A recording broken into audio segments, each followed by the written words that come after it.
So today I've made this incredible bean stew recipe with very basic ingredients because of course we are on a lockdown. Ndudu by Fafa Koba Ndudu and Fafa. Come on, Ndudu and Fafa. Alaba flavors are all bala. Ndudu When do you enjoy your beans? Do you like it for breakfast, brunch, lunch? Certainly not dinner. But I think first thing in the morning, usually it was that tradition on Saturday mornings, one would actually enjoy this because mom used to make some badass bean stew. And so, yeah, this is quite nostalgic.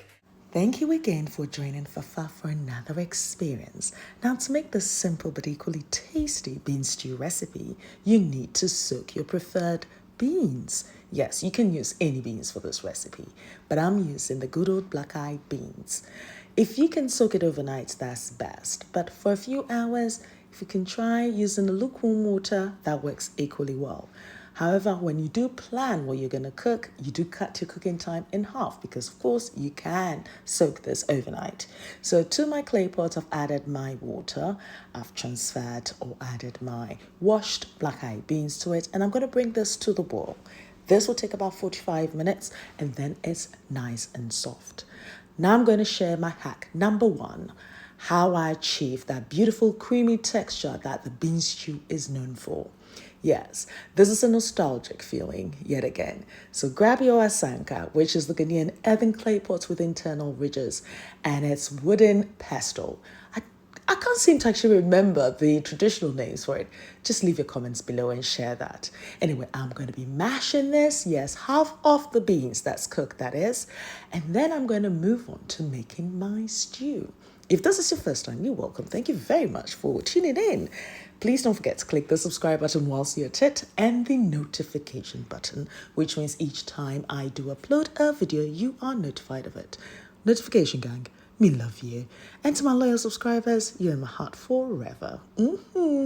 So to my clay pot, I've got my zomi. Now, zomi is the spiced palm oil, which I prefer. It's incredible.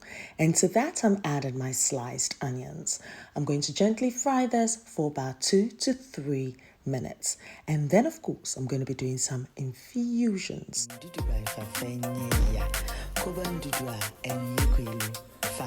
Come on, Fafa. Alaba flavors are all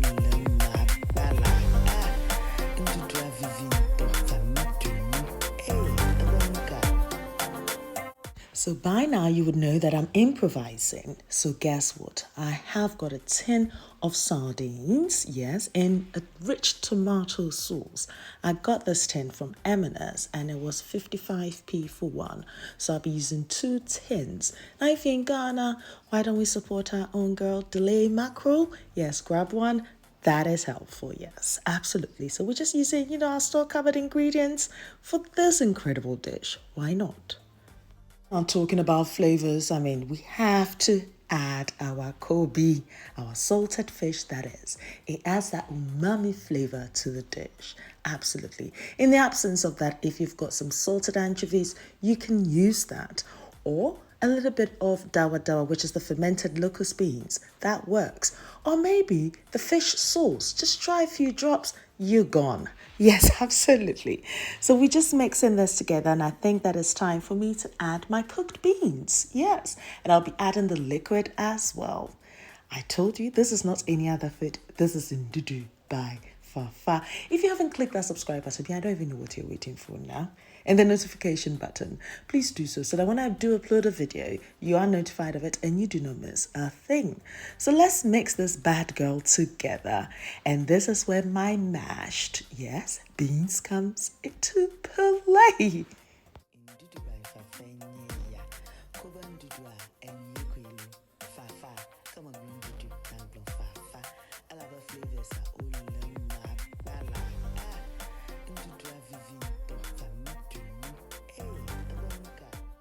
And within about 25 to 30 minutes, you end up with this beautiful consistency.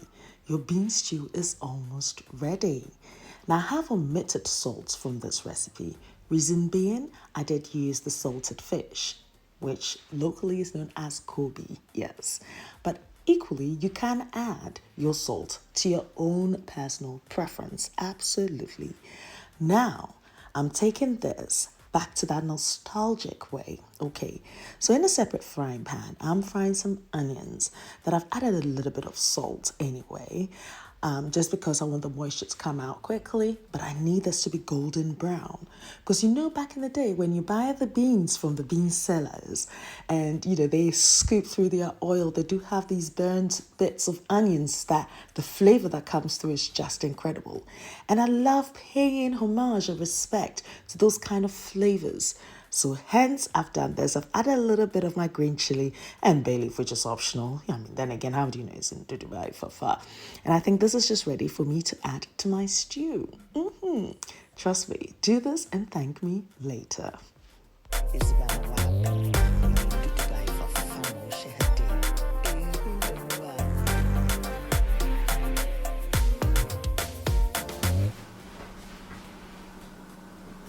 So now that I've sliced my plantain into this beautiful, circular shapes, I'm just going to add a little bit of salt. And that's about it. It's as simple as 1, 2, 3.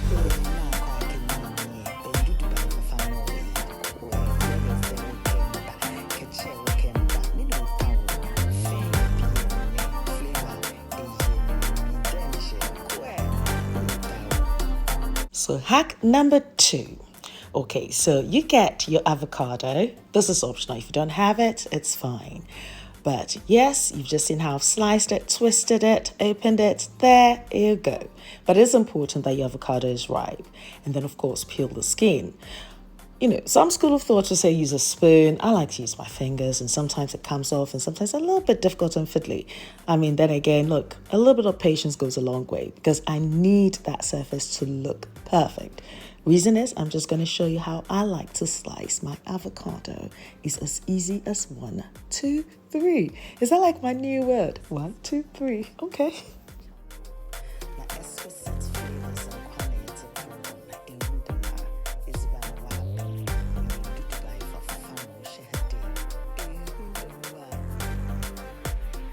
You'll notice at the beginning of me slicing the avocado, it didn't look like it was going to work, but persistency does pay off. Because there we go, and there we have it. And that is how I ended up decorating my finished product. Yes, so I did the whole plantain in that one logo line that I talk about. And yeah, I think that I've got my hack number 3. Yes, please don't forget to wash your hands. That is important. Now, when I'm cooking, I'm quite busy, and when you keep washing your hands, it can get dry. And of course, when you're cooking, the last thing you want is to use your body cream if it does include like perfumes and stuff like that. So what I tend to do is just grab my knife, grab a little bit of butter, I know, and then voila, I moisturize my palm. So what then happens is, if I do handle food, the butter is fine. There won't be any other flavors that will transfer into it. Anyway, now I need to preserve the remaining part of my avocado. So I've got my cling film here, and I've just drizzled with a little bit of olive oil. You're learning a new trick. And what I then tend to do is smear that. Yes. So now that I've got my avocado covered in the olive oil, it's going to stop it from going dark when I refrigerate it. Yet again, my little hack. So there we go. Voila. Yeah. And it's nice. So now let me enjoy this. Okay, mini can share what came back. 2020. Come what may. Cheers.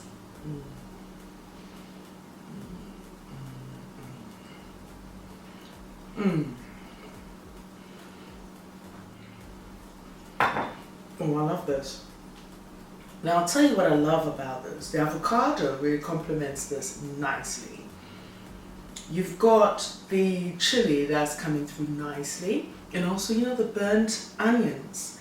They have this smoky flavor. It's a distinctive flavor that one gets when you go to the roadside and buy your beans and plantain. Yes. Oh, this is so nostalgic. And this is what this entire channel is about. Oh, this is nice. So here we have it. Naturally, I'd leave the list of ingredients and measurements on my blog, ndudubyfafa.blogspot.com. So do check it out.